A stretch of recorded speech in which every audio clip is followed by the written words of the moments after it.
Greetings. This video is to help you with the application process itself, and specifically will address all of the items that are on the common application and give you a few best tips and practices on completing that common application. What is the common application? Well, it's one application that you can complete and send it worldwide to over 800 different colleges. Now, you'll still have to pay application fees when that's applicable to each of the colleges where you choose to send it. And obviously, not every college is on the common application. This may not be the best way for you to apply. There are other ways to consider applying, including the coalition application, going directly through the college's website, or actually, they still do have paper applications out there on some of those college websites that you can download and submit. If you have more questions about which application to use, you should meet with your college counselor, or you can see our other video about the different types and ways to apply, and that might help you determine which is the best way to apply. We're going to focus mostly on the common application in this video. Some frequently asked questions about using the different applications is one preferred over another? No. At the time of application, should you be sending your AP scores and UMSL credits? No. You'll report your AP scores if you choose to do so on the common application, and you can also report your college credit on the common application as well. Colleges don't need this to determine if they're going to admit you or not. They will need it once you've been admitted and plan to attend there so that you can get any credit that they might offer for that. And in terms of testing, do colleges prefer ACT or SAT scores? No, they don't. Just take whatever best fits you. Most Summit students do best with ACT. And then, of course, now we're seeing more and more often schools go test optional. So you have the choice whether or not you want to submit that score. And then, of course, now with this, colleges are also doing something called super scoring. If a college is super scores, then it takes the best sub-score of each of those tests and adds them together, and then divides by 4 if it's the ACT, and divides by 2 if it's the SAT, and comes up with one big super score. You can find more out online about super scoring if you just do a web search. So there's different admission plans as you begin to apply for college. And so rolling admission is most commonly known. And so you apply, they don't have a hard deadline for when you have to apply, and they don't wait for all those applications to be in and review them.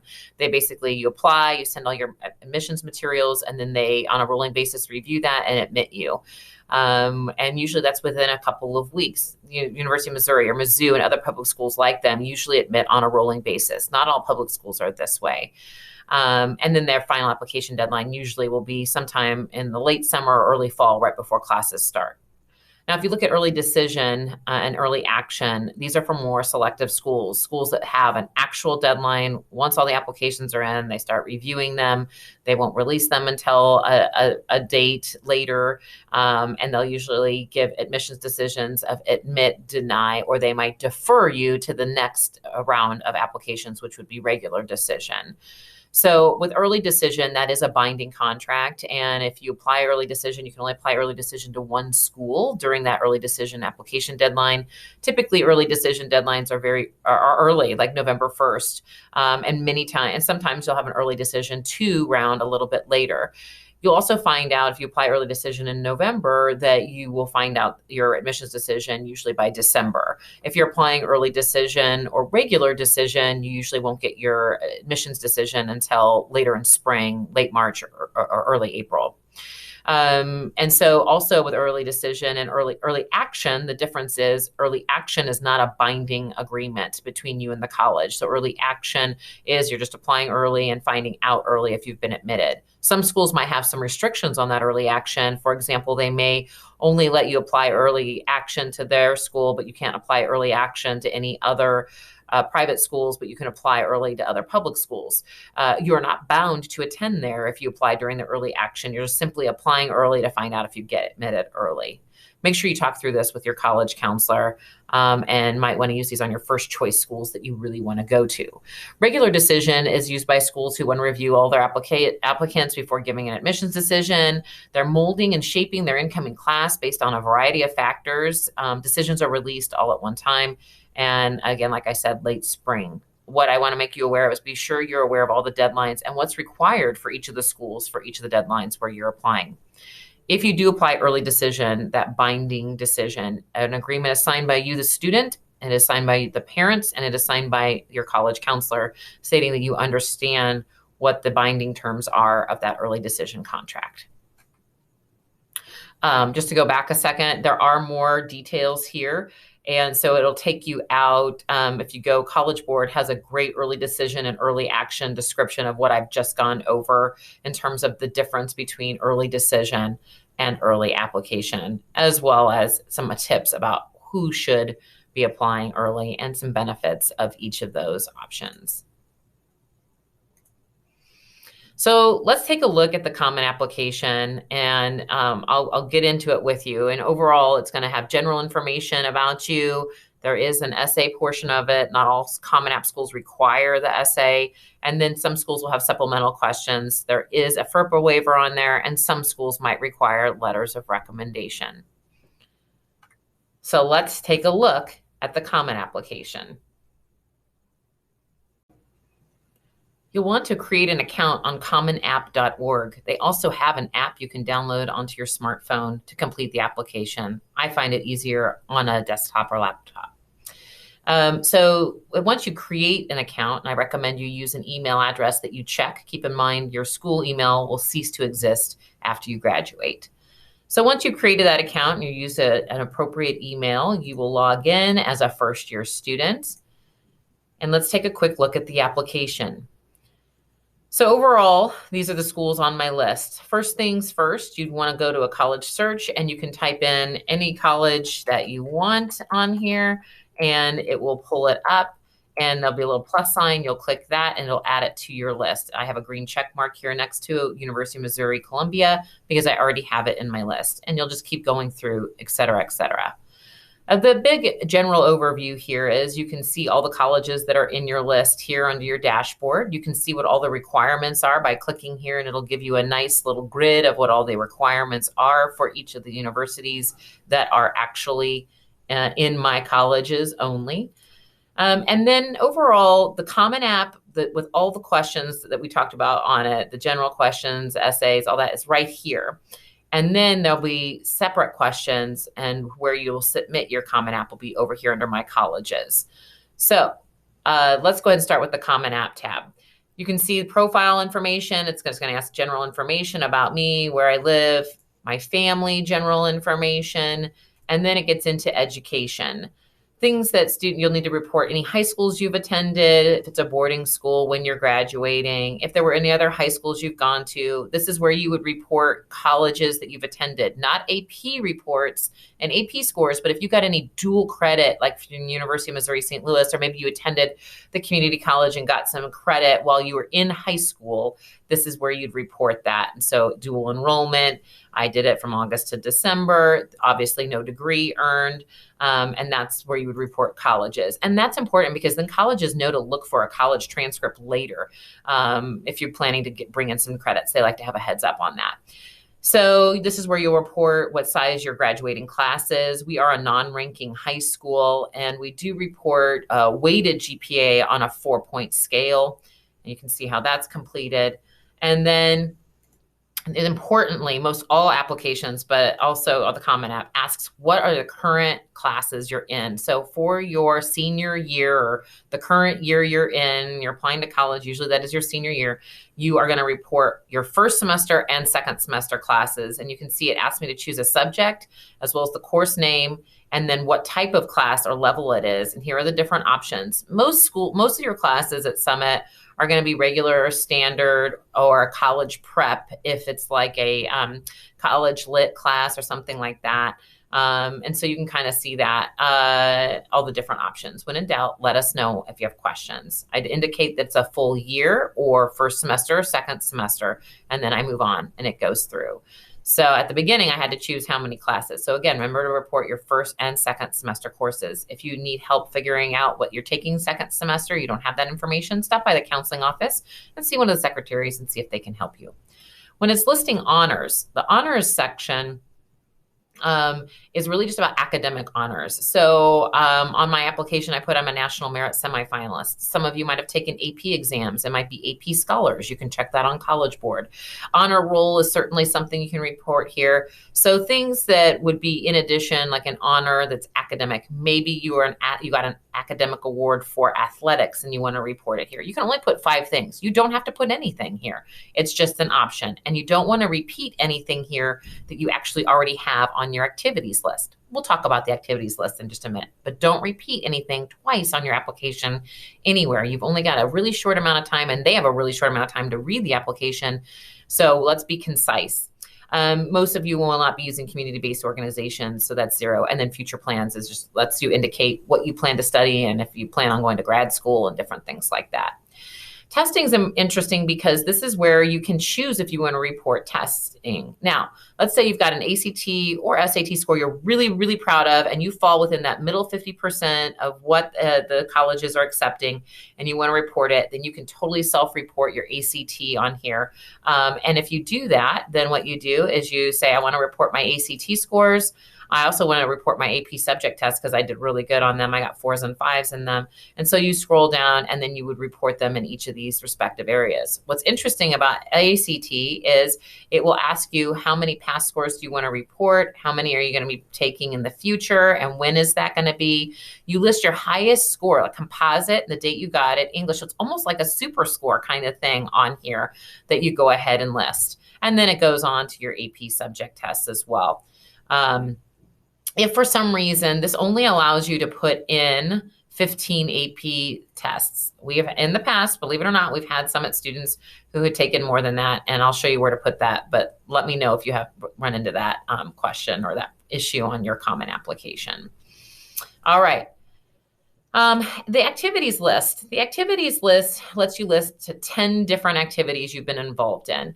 Now, this could include things that you've been doing since elementary school all the way through currently, but really you're going to focus on things you've been involved in high school. You don't have to list 10 different things.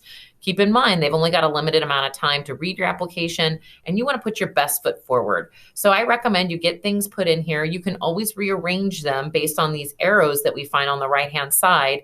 If you want to delete an activity, you just push it all the way down to the bottom, and then eventually you can say remove. And so I put it in the order where you've got the most leadership and the most time in. In my case, I did soccer all 4 years. I put that it was athletics, JV, and varsity soccer. I didn't put in my leadership position, but I would have put that I'm a forward, co-captain, those kinds of things. And then I would put Rockwood Summit varsity, Rockwood Summit high school team or something like that. You get the idea. And then I would give, I don't need to do a complete sentences here. I'm just going to give them in 150 characters or less, basically like a tweet that's not a full sentence or anything, of my synopsis of what I did. They know what soccer is. I don't have to describe the activity. National Honor Society, they know what that is. You don't have to describe it. But at Best Buddies, they might not know what that is. You might need to describe it. Task, they might not know what that is. And then include what you've accomplished or recognition you have received as a result of being a part of this group. So that's what you're really highlighting there, giving them some context as to what it is and what you did for that organization. Did you do extra volunteering and where did you do it? Again, in 150 characters. So then it tells you what years you did. Was it during the school year or break or all year? And then you just kind of estimate in the course of 12 months or the course of 12 months, how many hours did you spend per week and weeks per year? And then if you plan to do something in college, they kind of want to know what kind of student you're going to be or what kind of human you're going to be there on their college campus. So that is the activities section, and that goes all the way through. And then you can, like I said, you can only do 10 there. On each of these sections, you can click preview and it'll give you a quick look. Okay, here's what it looks like to the reader's end. And so you can kind of get an idea of previewing what you've got in there. The writing section. I do have another video on essay writing tips as well as some essay writing tips on our website that you might want to look for. You can see all the colleges in my list. These schools require it, these do not. I will say University of Missouri St. Louis only requires the essay if you're applying test optional. So for the class of 22 and beyond, what we're recommending is if you're applying to the University of Missouri and you don't have a college essay, you don't want to submit one, and you're applying with test scores, go ahead and go to Mizzou's website and apply directly through them. If you're applying to Mizzou test optional, then you can apply directly through their website, but you could apply right here, and they do require an essay if you're applying test optional. The rest of these schools definitely require the Common App essay, and they might require supplemental essays for their admissions, and I'll show you in just a moment. So there are 7 different prompts here, and then you can use Google to put your essay in here, or copy and paste from wherever you compose your essay. You'll want to make sure that it's in here and there's not any weird characters before you submit. Minimum 250 words, maximum 650 words. Again, I go in more in depth about essay tips in a different video. Additional information. This is where if you really were affected by COVID-19, loss of job, loss of family member, you had to pick up extra things around the house. This is really impactful. Not just that we went virtual, not just that you might have been sick for a couple of days and missed a little bit of school or something like that. This is really impactful, and you can choose to disclose that here in another personal statement, a maximum of 250 words and an explanation here. If you need to, you can come see me and I'll help you with this. The other thing is then an additional information. You should only use this space below if there's stuff that you haven't already put somewhere else. Remember in your activities list, it only gave you 150 characters to describe something. Sometimes this is a good place to kind of talk a little bit more about an activity or maybe a business that you started or something that you haven't gotten to talk about anywhere else. You didn't talk about it in your essay. It's only been listed in your activities. Maybe you didn't even list it in your activities. This is a good place. This is also a good place to put special circumstances. I can think of things like where a student had more AP scores than the Common App would allow them to put in there. Sometimes students have family circumstances that are very unique and have impacted their learning. Sometimes it's a good place to explain, okay, yep, junior year, I had 3 Fs. That's because we were doing all virtual learning and I don't learn well virtually. This is a good place. You can do some of that describing, and you have a lot of room here. And I would meet with your college counselor to go over those things before you submit. And this courses and grades thing is really tricky because you can see only one college, and I have to go in and report all my classes and all my grades. And you'll notice when you're in here on any of these, you can go, oh, okay, I need help. Over here on the right-hand side, it'll give me more information about how to complete these sections. And so you won't encounter that very often. Once you've gotten green check marks over here on all this part of just your Common App, the application, the main application, you're going to go over here to My Colleges, and you're going to select one of the colleges that you're planning to apply to. And what it does is it gives you an overview of the college info, like, okay, here's contact information, the different application deadlines, other deadline information that you'll need to know, application fees, what they require, do they need recommendations or not, different things like that. And so that's all here. And then you'll see that Northwestern also has additional questions that I need to answer, like when I plan to attend, do I qualify for a fee waiver? And you would indicate that there. If you're on free or reduced lunch, they'll waive their $75 application fee. Do you want us to consider SAT or ACT scores in your application? You can hit yes or no. So I think this is a good point for me to pause and tell you that you can manipulate your Common App and you can change your essay, you can change your testing, and then you can submit it to Northwestern and then go back and change your essay and your testing and submit it to a different college. So you can make those changes before you submit. But they're also asking you to indicate that over here. And then it asks about disciplinary stuff. It'll ask about academics. It might ask about what activities. You can submit a resume, it looks like here, more contact information, more about your family. And then this is a supplemental statement that they have that they want you to provide them about 300 words or less about why you want to attend Northwestern. Again, I recommend you compose that in Google or somewhere else and then bring that in once you've got it all edited and perfect. Okay. And then ultimately, you will also go ahead and you can complete a FERPA waiver on here. You have to do that before you can submit. I recommend that you waive your rights. And then once you sign this, you can't go in and edit it or change it. So I recommend that you waive your rights and sign that. The other thing that many times what you'll do is you'll see this yellow thing, it's requiring a counselor recommendation. That's fine. You just need to make sure that your college counselor or your high school counselor is willing to write one for you, and then you'd invite them here. Typically, the college counselor is always, Ms. Hartman is always going to be your counselor of record on the Common App, and you should always put them here, put Ms. Hartman here. And what it does is it asks for email address, first and last name, and then that's all you need to do. Some schools require a teacher recommendation, and so you won't put an email address for your teacher, just what subject they are and their first and last name, and then you'll go ahead and hit invite, even though nothing will go to your teacher.